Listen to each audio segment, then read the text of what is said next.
우리 함께 말씀 보도록 하겠습니다. 오늘 우리에게 주시는 하나님의 말씀은 로마서 6장 1절에서 10절까지 말씀입니다. 로마서 6장 1절에서 10절까지 말씀 우리 함께 한번 보도록 하겠습니다. 이 로마서 6장 1절에서 10절까지 말씀 우리 다 찾으셨으면 한 절씩 교독합니다. 로마서 6장 1절에서 10절입니다.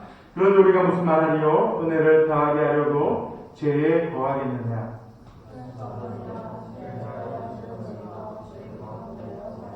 무릇 그리스도 예수와 합하여 세례를 받은 우리는 그의 죽으심과 합하여 세례를 받을 줄을 알지 못하느냐?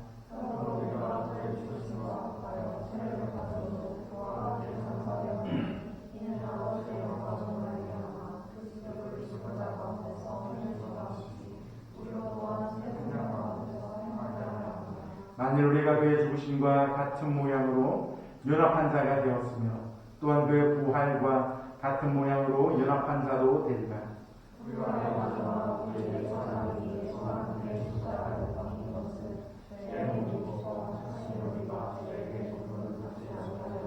이는 죽은 자가 죄에서 벗어나 의롭다 하심을 얻었습니다.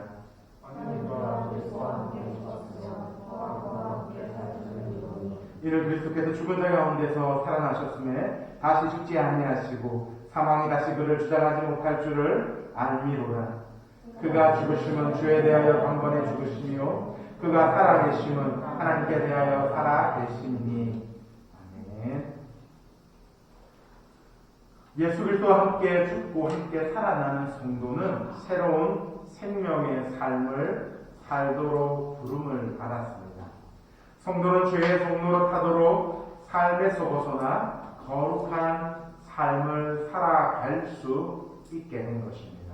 그러기에 우리가 이 새로운 거룩한 삶을 살아가는 것이 무엇인지를 알고 또한 그 가운데에서 함께 살아가며 새로운 생명으로 또한 거룩한 삶을 살아가야 하는 것입니다. 우리는 오늘 본문을 통하여서 거룩한 삶, 거룩한 새 생명의 삶이 무엇인지를 보며 함께 은혜 나누기를 원합니다. 먼저 그리스도인은 그리스도와 함께 십자가에서 죄에 대하여 죽은 자입니다. 그럼 우리는 죄에 대하여 죽었기 때문에 우리는 새로운 삶을 살아갈 수 있는 것입니다. 사도 바울은 5장 20절에서 죄가 더한 곳에 은혜가 더욱 넘쳤다라고 말씀했습니다. 그리고 여기서 다시 파생될 수 있는 질문을 가지고 옵니다. 은혜를 더하게 하려고 죄에 거하겠느냐라는 겁니다. 그는 단호하게 말합니다. 이 질문에 대해서 은혜를 더하게 하기 위해서 너희가 죄에 거할 수 있느냐라는 이 질문에 대해서 사도 바울은 그럴 수 없다라고 말하고 있습니다. 왜냐하면 그리스도와 연합하여서 세례를 받은 우리는 그와 그의 죽음과 함께 이 죄에 대하여 죽었기 때문입니다. 우리가 하나님의 은혜 가운데 거하며 하나님과 함께 새 피조물로서 다시 태어났을 때에 우리는 이 죄와는 이제 상관없는 이 죄에 대하여 죽은 존재가 되었다라는 겁니다. 예전에는 죄의 종로로 타던 우리가 이제는 자유자가 되었습니다. 예수 그리스도의 그 십자가의 보혈로 말미암아 우리는 자유하게 된 것입니다. 그래야 그리스도인은 예수님과 함께 십자가에서 죽었고 또한 예수님과 함께 장사된 것입니다. 오늘 보면 1절과 2절 말씀해 보면 그런즉 우리가 무슨 말을 하리요? 은혜를 더하려고 죄에 거하겠느냐? 그럴 수 없느니라. 죄에 대하여 죽은 우리가 어찌 그 가운데 더 살리요라고 말합니다. 죄 은혜를 더하기 위해 죄에 거할 수 있느냐라고 질문하고 거기에 답을 합니다. 그럴 수 없다라는 겁니다. 그 이유가 무엇이냐 하면 죄에 대해서 죽은 우리가 어찌 그 죄에 거할 수 있냐라는 겁니다. 예수 그리스도 십자가의 보혈로 우리는 죄에 대하여 죽었습니다. 죄와는 전혀 상관없는 하나님의 백성이 된 것입니다. 죄 가운데에서 다시 종로로 탄 것이 아니라 이제는 복음 안에서 자유를 외치며 자유로 살아가게 된 것입니다. 그렇기 때문에 우리가 이 은혜를 조금 더 더하기 위해서 죄 가운데 빠져 살아갈 수 없다라고 말하고 있습니다. 로마서는 논쟁적인 글입니다. 사도로 많은 성도가 품었을 법한 그런 어문들을 가지고 독백적으로 문답하고 있습니다. 이곳에서 사도 바울의 첫 번째 질문은 3장 8절에서 이야기했던 그러면 선을 이루기 위해서 악을 행하지 않겠느냐라는 질문과 유사합니다. 이곳에서의 질문은 은혜가 더욱 임하게 하기 위해서 우리가 죄악 가운데서 죄를 짓고 살아가지 않겠느냐라는 겁니다. 이 질문을 통해 우리는 두 가지를 생각해 볼 수 있습니다. 첫 번째는 이 질문은 5장의 논의를 훌륭하게 정리해주고 있다라는 겁니다. 5장에서 사도 바울은 은혜의 능력에 대해서 세세하게 논증했습니다. 중요한 점은 은혜가 더 강하다라는 겁니다. 은혜는 범죄보다 훨씬 더 강합니다. 죄악보다 훨씬 더 강하다라는 겁니다. 또한 둘째로 이 질문을 통해서 사도 바울은 그런 성도가 어떻게 살아야 할지 삶의 방향을 제시합니다. 하나님의 은혜로 살아갔던 우리가 이제는 그 은혜를 더하게 하기 위해서 죄를 더 행하겠느냐라는 질문으로 우리가 어떻게 살아가야 할지를 열어주고 있습니다. 그 답은 그럴 수 없다는 겁니다. 은혜 가운데 살아가는 우리가 하나님의 은혜로 말미암아 살아가는 우리가 죄를 더하면서 죄 가운데 빠져들 수 없다라고 말하고 있는 것입니다. 사도 바울은 이 문답에서 신의를 얻은 성도와 관련하여 중요한 원리를 말하고 있습니다. 그것은 성도가 죄에 대해 죽었다는 겁니다. 십자가의 그 복음으로 말입니다.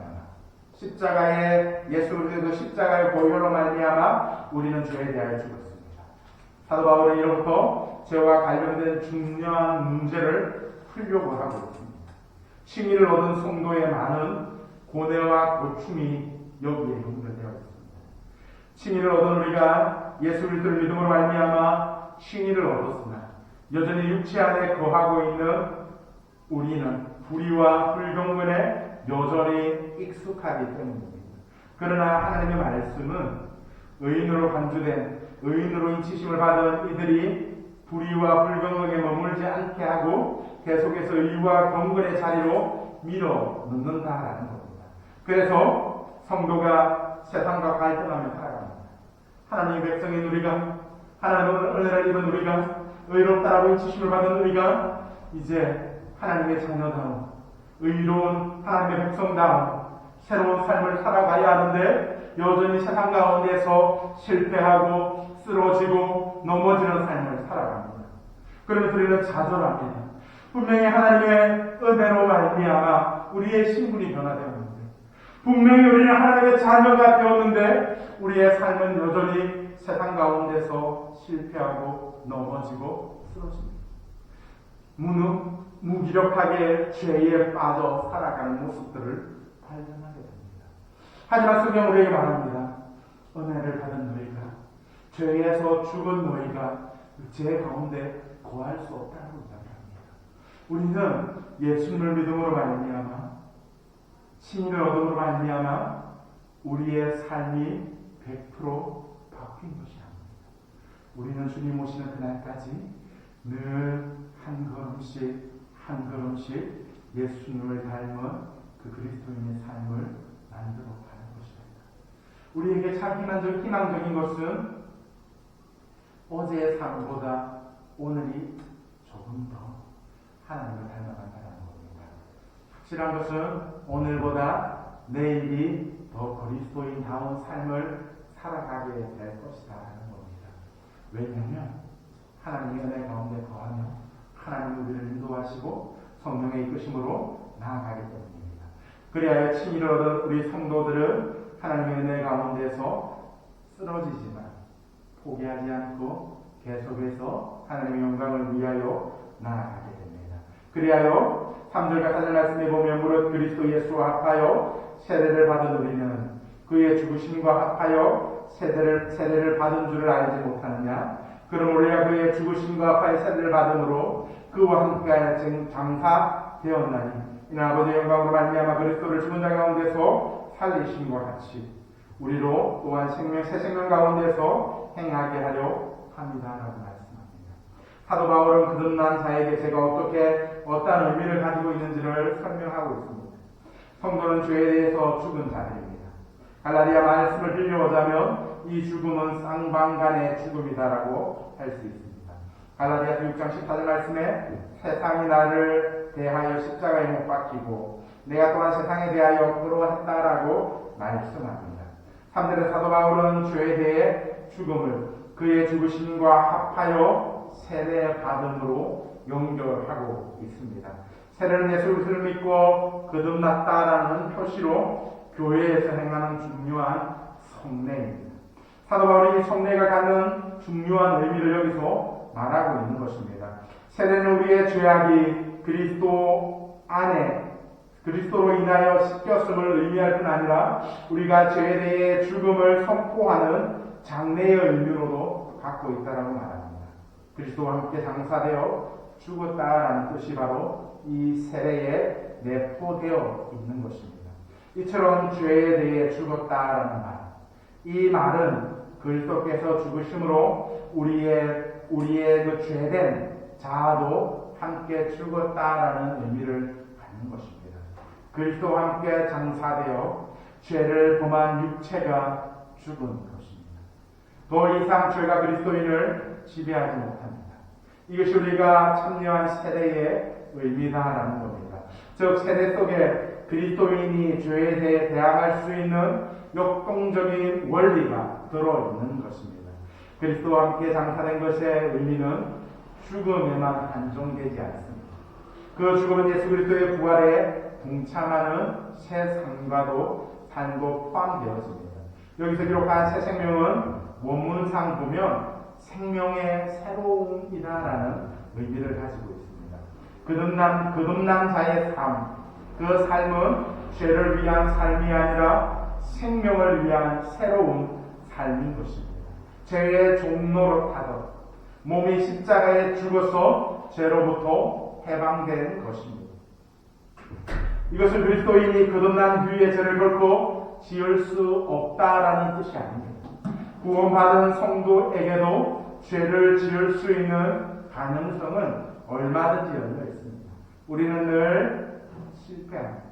하지만 세례는 죄를 용서하는 면죄부이지 죄의 유혹을 면제해주는 프리패스가 아니다라는 겁니다. 그래야 늘 우리는 싸우고 발부둥치며 이 죄악으로부터 멀어지기 위하여 더욱더 하나님 안에 거하며 살아가야 합니다. 성육신하신 예수님께서 마귀의 시험으로부터 자유롭지 못했던 것처럼 육신을 가진 그리스도인은 죄의 유혹에서 완전히 벗어날 수 없습니다. 이 땅에 사는 동안 죄의 손길은 언제든지 우리에게 다가오게 됩니다. 우리 안에 죄를 이길 본세도 능력도 없습니다.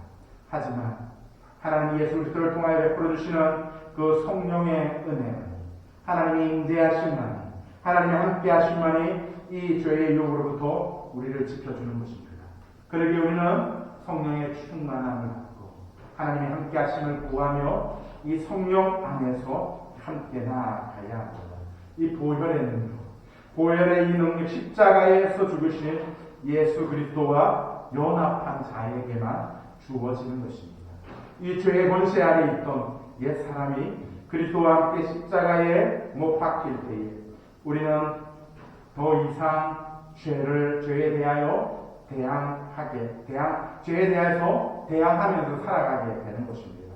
옛 사람이 죽고 새 사람이 살아나는 그 삶을 살아가게 되는 것입니다. 그러므로 그리스도와 함께 십자가에 죽고 새로운 삶을 살아가는 우리 모두가 되기를 주님의 이름으로 축복합니다. 두 번째는 그리스도인은 그리스도와 함께 부활의 생명을 지닌 새로운 존재로 태어난 자입니다. 예수 그리스도께서 죽음에서 부활하셨듯이 그리스도와 함께 죽은 자들은 그와 더불어 다시 살아나게 됩니다. 죽음이 사실인 것처럼 이 부활도 사실이며 그리스도 안에서 죽은 자들이 다시 살아나는 것 또한 사실입니다. 사망이 그리스도를 무덤에 가둬둘 수 없었듯이 이 죽음이 그리스도 안에 있는 자들에게 결코 멸망시킬 수 없습니다. 그리스도는 우리의 죄를 위하여 죽으셨고 우리의 의를 위하여 다시 살아나셨습니다. 오늘 본문 5절에서 8절 말씀을 보면 만일 우리가 그의 죽으심과 같은 모양으로 연합한 자가 되었으면 또한 그의 부활과 같은 모양으로 연합한 자도 되리라.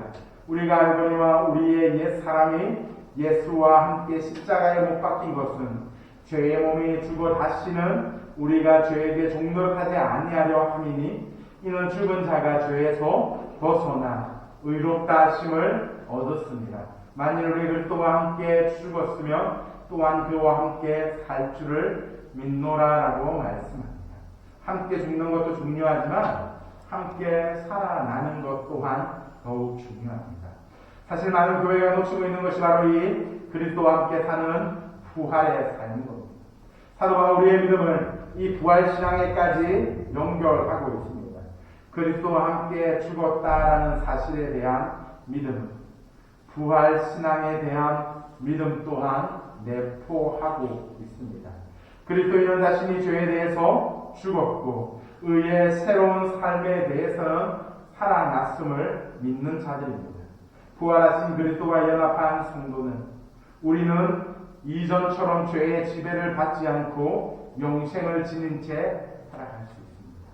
그리스도는 영만 부활하고 육은 부활하지 않은 것이 아닙니다. 영과 육 중에 한쪽만 주장하는 절반의 부활, 이것은 진정한 부활이 아닌 것입니다. 그리스도의 부활은 그의 영과 육이 온전히 포함된 사건이었습니다. 육이 없는 영의 부활은 환상이고 영이 없는 육의 부활은 허상일 뿐입니다. 부활하신 그리스도의 몸과 영 또한 몸은 영과 육이 온전히 하나된 새로운 생명이었습니다. 이 부활의 새로운 생명체인 그리스도와 연합한 자는 죽음에서 생명으로 옮겨지고 또한 그의 몸 안에는 죄가 죽고 영생이 살아있는 겁니다. 부활하신 그리스도와 함께 다시 살아나는 성도의 몸에는 더 이상 죄가 왕노릇 할 수 없습니다. 우리는 늘 예수 그리스도와 연합함으로 말합니다. 내가 죽고 그리스도가 살고 그리스도와 함께 죽고 그리스도와 함께 살아나는 이 삶을 통하여 우리는 온전히 주님 안에서 새로운 생명으로 거듭나게 되는 것입니다. 그러므로 우리가 부활의 능력을 믿고 주님과 함께 새로운 존재로 태어나는 하나님의 거룩한 백성으로 살아가기를 주님의 이름으로 축복합니다. 세 번째는 그리스도인은 그리스도와 함께 새로운 생명의 삶을 살도록 부름받은 거룩한 자라는 겁니다. 예수 그리스도의 죽음과 부활은 성도에게 귀중한 교훈을 던져줍니다. 사도 바울은 그리스도께서 십자가에서 단번에 죽으심으로 인간을 지배하던 죄의 권세를 깨트려 버렸다라고 말합니다. 그래 우리는 죄에 대해서 죽은 자이지 죄의 권세에서 벗어난 자임을 자이자 죄의 권세에서 벗어난 자임을 말하고 있습니다. 우리는 주님의 임재하신 가운데 주님의 함께하신 가운데 거하며 나아갑니다. 사도 바울은 이 9절과 10절이 단락에서 그리스도와 연합한 성도의 죽음과 삶을 다시 한번 조명하고 있습니다. 이는 그리스도께서 죽은 자 가운데서 살아나셨음에 다시 죽지 아니하시고 또한 사망이 다시 그를 주장하지 못할 줄을 알미로라. 그가 죽으심은 죄에 대하여 단번에 죽으시며 그가 살아계심은 하나님께 대하여 살아계심이다라고 말씀합니다. 사도 바울은 이 단락에서 그렇게 말하고 있습니다. 성도의 연합함, 그리스도와 연합한 성도의 삶, 그 삶이 죽음과 삶을 다시 한번 생각나게 하며 다시 한번 그 의미를 살피게 하는 것입니다. 단번에 이루어졌다라는 겁니다. 그리스도의 죽음은 단번에 모든 것을 완성하였습니다. 때문에 그리스도는 이를 보완하실 필요가 없습니다. 그리스도의 연합한 성도는 그 성도의 죽음 또한 이와 같은 것입니다. 단번에 죽는 것입니다. 그리스도와 연합하여 단번에 죽는 것이고 이와 같이 죽음의 성격은 성도의 속죄와 깊은 발견을 가지고 있습니다. 성도는 죄에 대해서 완전히 죽은 자입니다. 비록 세상 가운데서 유혹을 받지만 우리는 늘 예수님과 동행하며 죄에 대하여 죽음, 그리하여 단번에 이룬 이 죽음이 부활해서 완성되어지게 되는 것입니다. 그리스도인은 이전과 같이 다른 삶의 방식으로 하나님이 주시는 영생에 합당한 삶을 살아가야 합니다. 우리의 신분이 변화되었던 것처럼, 우리의 삶이 변화된 것처럼 우리의 예수 그리스도를 믿는 우리의 삶이 변화되어야 하는 것입니다. 죄에 대해 여전히 살아있는 자는 하나님께 대해 여전히 죽어 있는 자입니다. 하지만 죄에 속한 옛 사람은 죽고 죄의 권세를 벗어나 새 사람으로 거듭난 존재가 바로 그리스도인들입니다. 그러므로 우리는 그리스도와 연합한 자로서 죄와 완전히 결별하고 죄와는 별개의 삶을 살아가야 합니다. 죄를 가까이 하는 자는 하나님과 멀어집니다. 하나님과 친밀한 자는 죄에서 멀어지게 되는 것입니다. 그러므로 우리가 그리스도인이다라고 말하면서 우리가 계속 죄 가운데에서 살아가려고 한다면 우리는 우리 자신을 돌아볼 필요가 있습니다. 사도 바울은 성도의 정체성을 확실히 알아야 한다라고 강조합니다. 그리스도인은 자신의 몸을 죄의 의의 도구로 하나님의 영광에 합당하게 구별되어야 합니다. 예수 그리스도를 통하여 새 생명을 얻은 자, 그는 거룩한 삶을 살아가야 합니다. 이 땅에서 그리스도가 걸어가신 그 길을, 거룩함의 길을 걸어가야 하는 것입니다. 레위기 11장 45절 말씀을 보면 내가 거룩하니 너희도 거룩할지어다라고 말씀하십니다. 이 거룩함은 인간의 선택이 아니라 하나님의 명령입니다. 그리스도와 함께 죽고 그리스도와 함께 살아나는 이 그리스도인은 거룩한 삶을 살아가야 할 신성한 의무를 지니고 있습니다. 몸이 죄의 지배를 받는 자는 이 같은 신성한 의무를 수행할 수 없습니다. 오직 자신의 죄를 십자가에 철저히 못 박고 예수 그리스도 안에서 새 생명을 얻은 자만이 하나님이 우리에게 명령하신 이 거룩한 의무를 수행할 수 있는 것입니다. 그러므로 우리 모두가 그리스도와 연합된 그리하여 죄에 대하여 죽고 부활의 생명을 갖고 다시 태어난 새로운 생명의 존재가 됩니다. 거룩한 삶을 살아가도록 부름받은 우리가 하나님의 백성다운 그 경건한 삶을 살아가며 거룩함을 나타내며 살아가야 합니다. 우리 모두 내가 죽고 그리스도가 사는 삶, 그리스도와 함께 십자가에 못 박히고 그리스도와 함께 부활하는 그 새로운 삶을 살아가는 우리 모두의 삶이 되기를 주님의 이름으로 축복합니다. 거룩하신 아버지 하나님 은혜 감사합니다. 주님만을 바라보며 하나님 앞에 나아가게 하시고 아버지 하나님 주시는 은혜, 그 은혜로 우리가 새로운 새 생명을 얻어 거룩한 삶을 살아갈 수 있도록 하나님이 함께하여 주시옵소서. 죄에 대하여 죽고 그리스도와